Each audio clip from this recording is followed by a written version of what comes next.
오늘 본문의 말씀은 이 창세기 18장에 있는 이 소돔과 고모라라는 그 성 다 아시죠? 그 소돔과 고모라의 멸망을 앞두고서 아브라함이 하나님에게 그 성을 구해달라고, 그렇게 용서해달라고 그렇게 간청하는 이야기를 다루고 있습니다. 오늘 이 말씀을 통해서 우리는 왜 이 말씀이 예수님을 설명하고 있는 말씀인지, 왜 우리에게는 예수님밖에 없는지, 그것을 우리가 한번 살펴보고자 합니다. 우리 옆 사람과 함께 인사하겠습니다. 오직 예수님만이 우리의 소망입니다.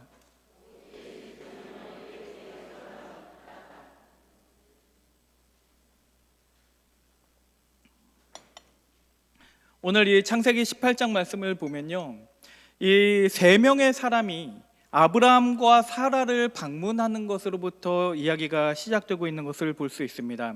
그리고 이 아브라함과 사라가 세 사람을 정성껏 영접을 했더니 그 세 명이 사라에게 말하기를 너에게 아들이 있으리라 라고 그렇게 예언을 하였습니다. 이 사라는 생리가 끊어졌기 때문에 도무지 아들을 낳을 수 없는 몸이었음에도 불구하고 그 사람들은 아들을 낳을 것이라며 그 예언을 하고 그 다음에 바로 그 아들이 있으리라는 예언 바로 다음에 벌어지는 사건이 오늘의 본문 말씀입니다. 이 세 명의 천사가 예언을 한 이후에 소돔이라는 곳으로 가고 아브라함은 그들을 전송하며 나가요. 그리고 그 가운데서 그 세 명이 떠난 후에 하나님과 아브라함만 남아서 그 둘 사이의 대화를 다루고 있는 것이 오늘의 본문의 말씀입니다. 이 창세기 18장 16절부터 33절까지의 이 말씀인데요, 이 말씀은 크게 두 부분으로 나누어져 있습니다. 이 전반부인 16절부터 21절까지의 말씀에서는 이 하나님의 계획이 나와요. 하나님의 계획을 말씀하시면서 하나님의 계획을 두 가지를 말씀을 하십니다. 첫 번째 하나님의 계획이 무엇이냐면 이 창세기 12장에서 이미 하나님께서 아브라함에게 말씀하셨듯이, 그 언약을 맺었듯이 내가 너로 하여금 이 천하 만민이 복을 얻게 할 것이다, 이 말씀을 다시 한번 확인을 해주십니다. 그리고 나서 두 번째 계획을 얘기를 하시는데, 그 계획은 무엇이었냐면 소돔과 고모라의 죄악이 충만하였기 때문에 내가 그 죄악을 확인하고 난 후에는 그 죄악에 따라서 내가 그 성읍을 심판하리라는 것이 하나님의 계획이었습니다.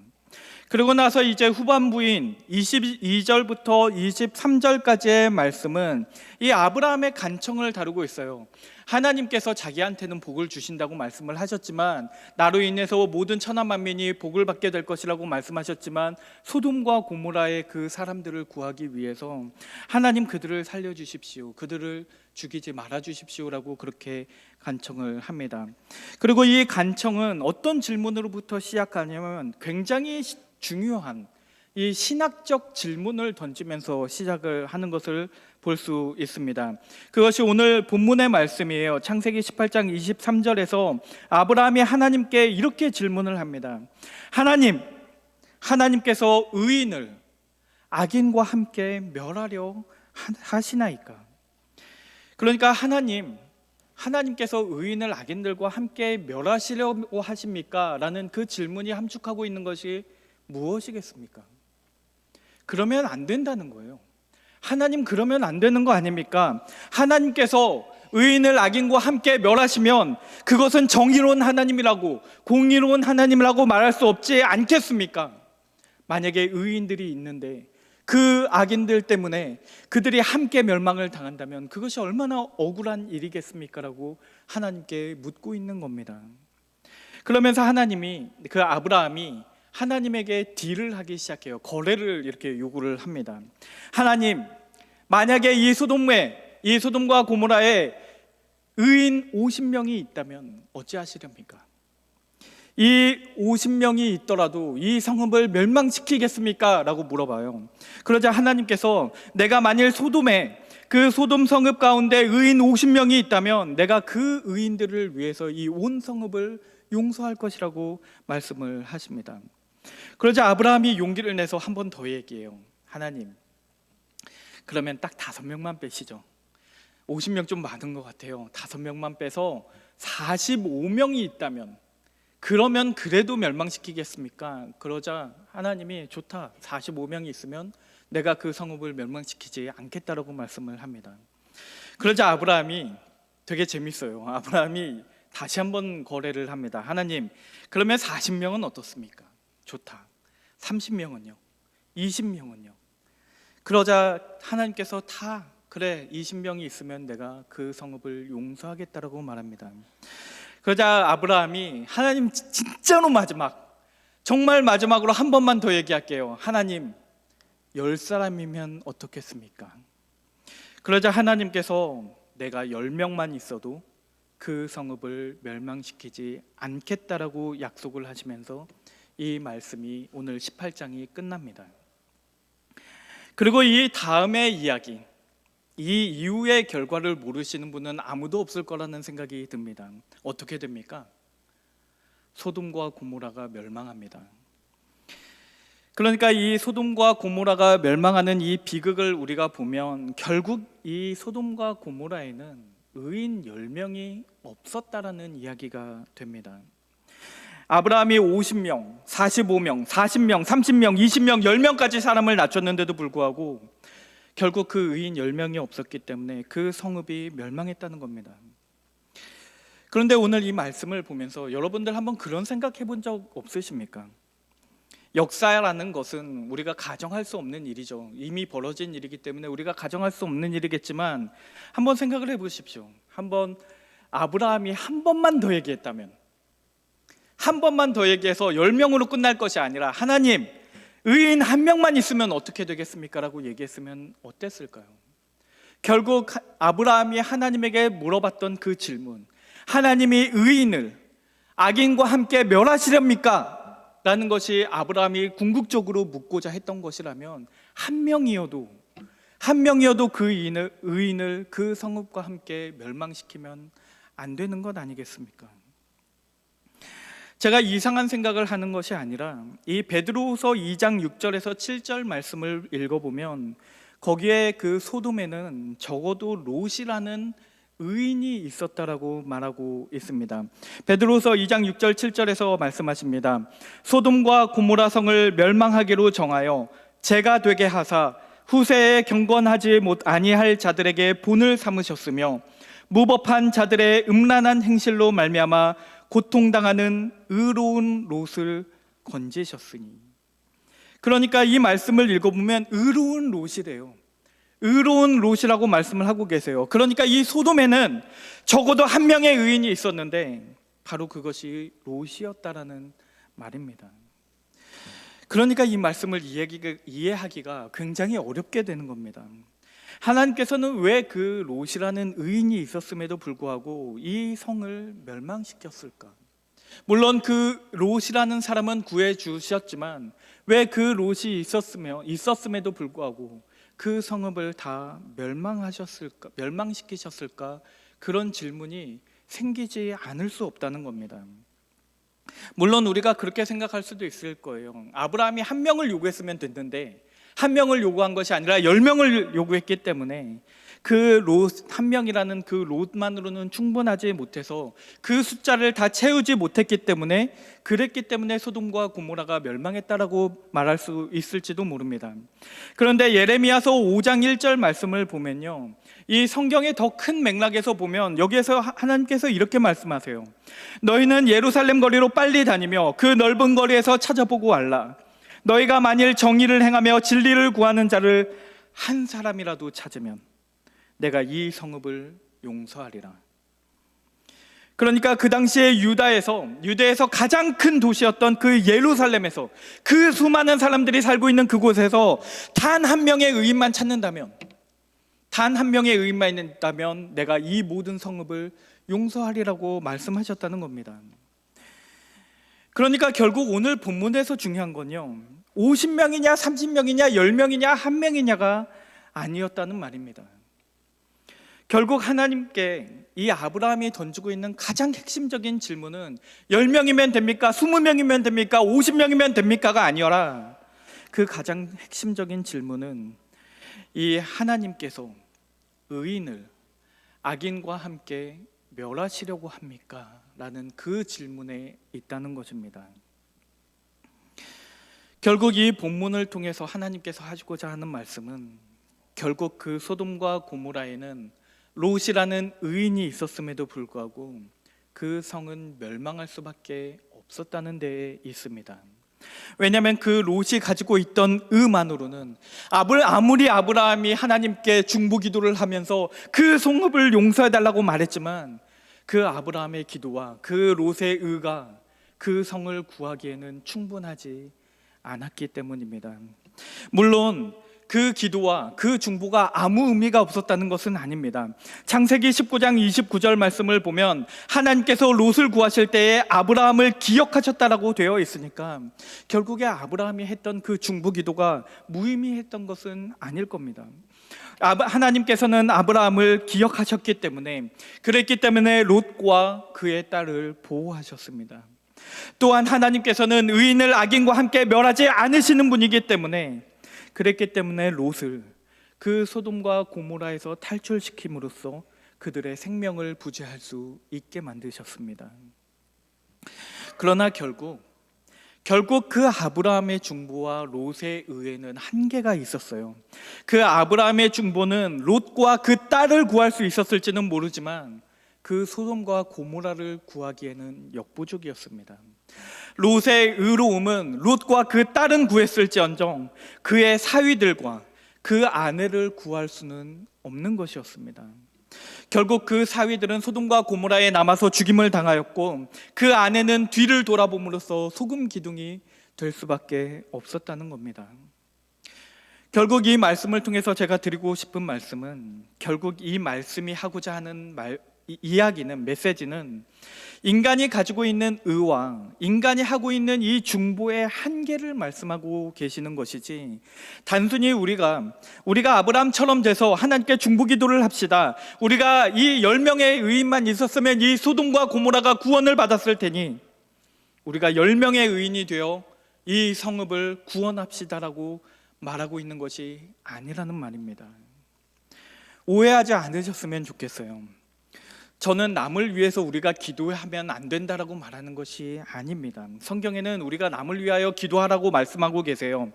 그리고 하나님은 우리가 의롭게 살기를 원하고 계시고, 하나님께서 10명의 의인이 있다면 그 소돔과 고모라를 살리셨을 것이기 때문에 우리가 의인으로서 살아가는 것이 마땅하다는 것을 제가 부정하는 것이 아닙니다. 다만 우리가 이 메시지만 강조하고 정말로 중요한 것들, 이 중간 과정을 거치지 않고 어떤 결과에 대해서만 이야기를 한다면 정말 중요한 걸 놓치게 될 수 있다는 겁니다.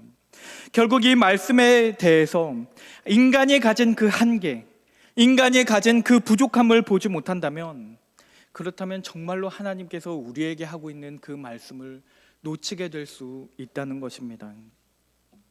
우리가 오늘 이 말씀을 바르게 이해하기 위해서는 우리가 신학적인 개념 중에 이 불완전한 의와 완전한 의라는 개념에 대해서 이해할 필요가 있습니다. 좀 더 이해를 돕기 위해 말을 바꿔보자면 이 상대적인 의와 절대적인 의라고 말할 수 있을 것 같아요. 여기에서 이 상대적인 의라는 말은 말 그대로 상대적인 의를 말합니다. 이 의로움은 다른 사람들에 비해서 이 사람이 더 의롭다라고 말할 수는 있는 의지만 그것이 절대적이고 완전한 의로움을 말하는 것은 아닙니다.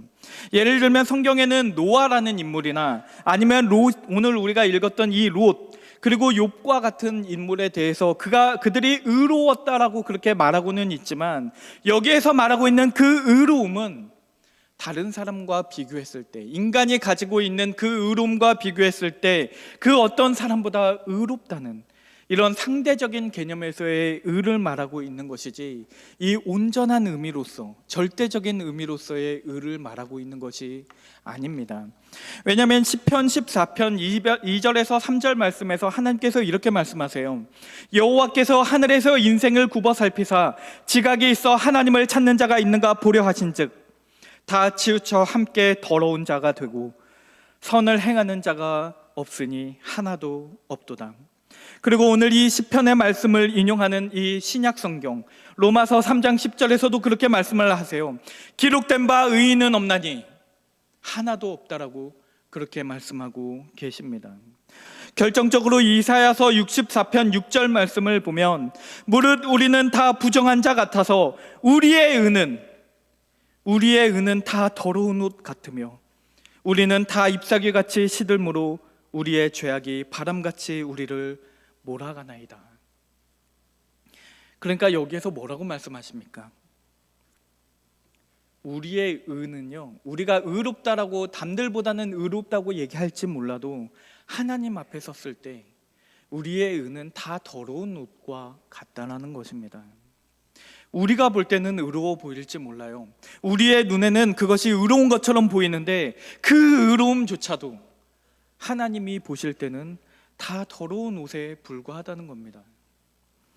그러니까 이 상대적인 의미에서의 의라는 것은 우리 인간이 할 수 있는 그 의로움의 한계를 말하는 겁니다. 다른 사람들에 비교했을 때는 더 의로울 수 있겠지만 그 의로움이 완전하지 않기 때문에, 그렇기 때문에 우리는 우리 자신을 구하지 못할 뿐만 아니라 그 성읍을 구할 힘이 전혀 없습니다. 반면에 이 절대적인 의미에서의 의라는 것은 오직 하나님에게만, 오직 예수 그리스도에게만 우리가 사용하는 말입니다. 그래서 우리는 사람에게 성이라는 말을 붙이지 않아요. 예를 들면 성 어거스틴이라든지 성 프란체스코라든지, 가톨릭에서는 사람들이 거룩하다라는 의미, 그 성스럽다는 의미의 세인트 어거스틴 혹은 성 어거스틴이라고 그렇게 말을 하지만 우리는 그렇게 말하지 않습니다. 우리가 그를 존경하지 않아서가 아니에요. 너무나 존경하는 우리의 교부로서 여기고 있고 우리가 그 사람을 너무나 좋아하지만 그럼에도 불구하고 우리는 성 어거스틴이라고 말하지 않고 그냥 어거스틴이라고 말합니다. 왜냐하면 우리는 그 어떤 인간도 완전할 수 없고 그 어떤 인간도 의로울 수 없다라고 믿기 때문입니다. 그래서 우리는 성스럽다는 이 의미의 성을 어떤 특정한 한 사람에게만 붙이지 않아요. 어떤 누구는 성스럽고 누구는 성스럽지 않다라고 말을 하는 것이 아니라 예수 그리스도만 있기 때문에 예수 그리스도를 믿는 모든 사람들을 일컬어서 우리가 성도라고 그렇게 말합니다. 왜냐하면 우리가 의로운 것이 아니라, 우리가 성스러운 것이 아니라 예수 그리스도만이 성스럽기 때문에 그 믿는 자들을 성도라고 말하는 겁니다. 그래서 우리가 성탄절이라고 말하는 이유도 바로 예수 그리스도만이 성스럽기 때문입니다. 결국 오늘 본문이 말씀하고자 하는 것은 이 소돔과 고모라가 얼마나 악했길래 하나님께서 그들을 심판하셨을까? 거기에 의인 10명이 없을 정도로 악한 곳이었으니까 하나님이 그 도시를 심판하는 것은 충분히 정당한 일이었다, 그것으로 끝나는 말씀이 아니라는 겁니다. 오늘 이 말씀은 그 아브라함조차도, 우리가 믿음의 조상이라고 말하는 그 아브라함의 중보조차도, 그리고 롯이 가지고 있던 그 의조차도 이 소돔과 고모라를 구하기에는 충분하지 않았다는 데에 있습니다. 디모데전서 2장 5절 말씀을 보면 하나님께서 이렇게 말씀하십니다. 하나님은 한 분이시요 또 하나님과 사람 사이의 중보자도 한 분이시니 곧 사람이신 그리스도 예수라. 그러니까 아무리 아브라함이라 할지라도, 그가 그 소돔과 고모라를 위하여 중보했을지라도 하나님과 사람의 사이를 중보할 만큼, 그만큼 그 중보가 충분하지 못했고 롯의 그 의로움은 그 성읍을 구할 만큼 충분한 의가 되었지 못했다는 것을 말하고 있는 것입니다. 그래서 오늘 이 창세기 18장 이 말씀은 이 아브라함과 이 롯을 바라보고 있는 말씀이 아니라 이로부터 먼 훗날에 소돔과 고모라와 같은 이 세상을 구원하러 오실 그 베들레헴에 나시게 될 그 아기 예수를 바라보고 있는 말씀입니다. 이 세상의 그 어떤 중보도, 이 세상의 그 어떤 의로움도 세상을 구원하지 못합니다. 다만 오직 이 땅에 오신 예수 그리스도만이 우리의 진정한 중보자가 되시고 그의 의로움만이 우리를 이 세상에, 이 소돔과 고모라와 같은 이 세상의 죄악과 또 하나님의 심판으로부터 구원할 수 있다는 것입니다. 많은 사람들은 이 소돔과 고모라의 이야기를 읽으면서 얼마나 이 도시가 타락했는지만 이해하고 넘어가려고 합니다. 얼마나 소돔과 고모라가 악했던지, 거기에는 동성애가 만연해 있었고 사람들을 억압하고 착취하는 것이 얼마나 빈번했는지 그 부르짖음이 끊이지 않았다는 것을 얘기하면서 하나님께서 소돔과 고모라를 심판하셨구나, 이렇게 잘못되었기 때문에 심판하셨구나 라고 그 정도에서만 머물고 넘어가려고 합니다. 그런데 여러분들이 한번 생각해 보세요. 우리가 지금 살고 있는 이 세상이, 이 사회가 지금 소돔과 고모라보다 더 깨끗하다고 생각하십니까? 오늘날 차별금지법과 같은 법들이 제정되려고 하고 있고, 얼마나 이 사회를 바라보면 마치 동성애가 아무것도 문제가 아닌 것처럼 말하고 있는지 모릅니다. 이 사회에서 이루어지고 있는 자본주의라는 것은 마치 천민자본주의 같이 되어버려서, 그렇게 변질되어서 돈만 된다면 무엇을 해도 괜찮은 것처럼 그렇게 여기는 모습을 우리가 어렵지 않게 발견할 수 있습니다.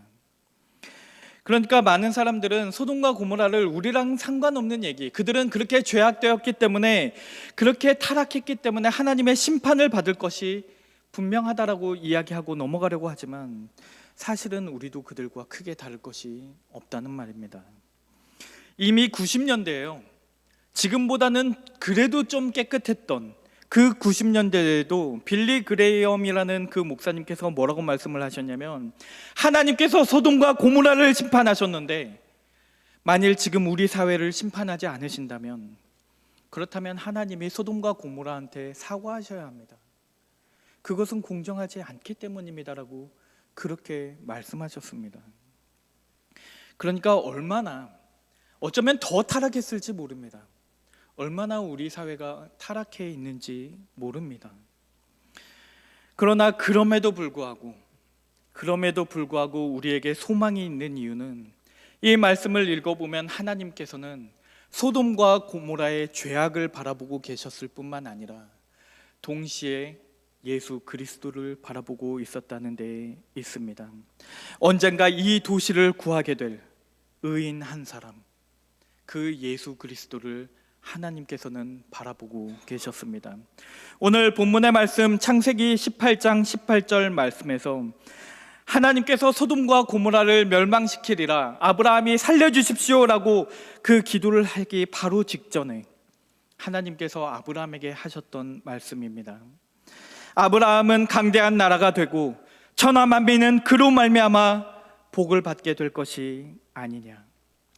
그러니까 이 말씀을 통해서 우리가 알 수 있는 것은, 하나님께서는 그 소돔과 고모라를 심판하시려고 하는 그 순간에도 아브라함의 자손인 그 예수 그리스도를 통해 온 천하 만민이 복을 받게 될 그 순간을 바라보고 계셨다라는 것입니다.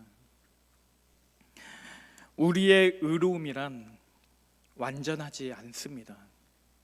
그래서 우리는 우리의 의로움이 필요한 것이 아니라 오직 예수 그리스도의 의로움이 필요합니다.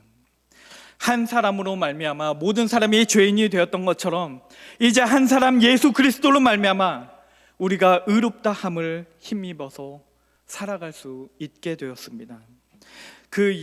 우리의 의가 아니라 예수 그리스도의 그 전가된 의를 통해서 우리는 이 세상을 변화시킬 수 있는 그 의인 10명으로서 살아갈 수 있게 되었고, 예수님의 이름으로 기도드립니다 라고 말을 할 수 있게 됨으로써 우리가 세상을 위해 기도할 수 있게 되었습니다.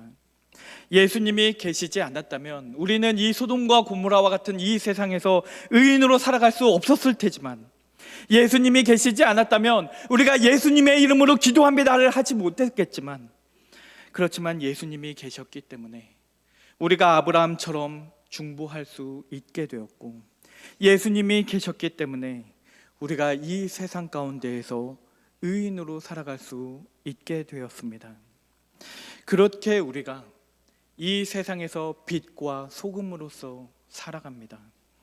아무리 어두운 방이 있을지라도 그 빛이 조금만 있다면 그 방이 밝아지는 것처럼, 하나님은 그 어두움보다 그 빛을 보고 계십니다.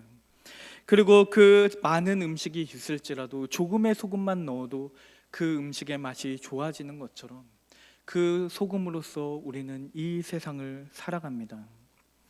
그러나 우리가 빛과 소금으로서 살아간다 할지라도 우리 스스로에게는 아무 능력도 없고 우리는 아무 별 볼 일이 없어서 오직 예수님이 내 안에, 내가 예수 그리스도 안에 머물지 않으면, 거하지 아니하면 나는 아무것도 할 수 없는 존재라는 것입니다.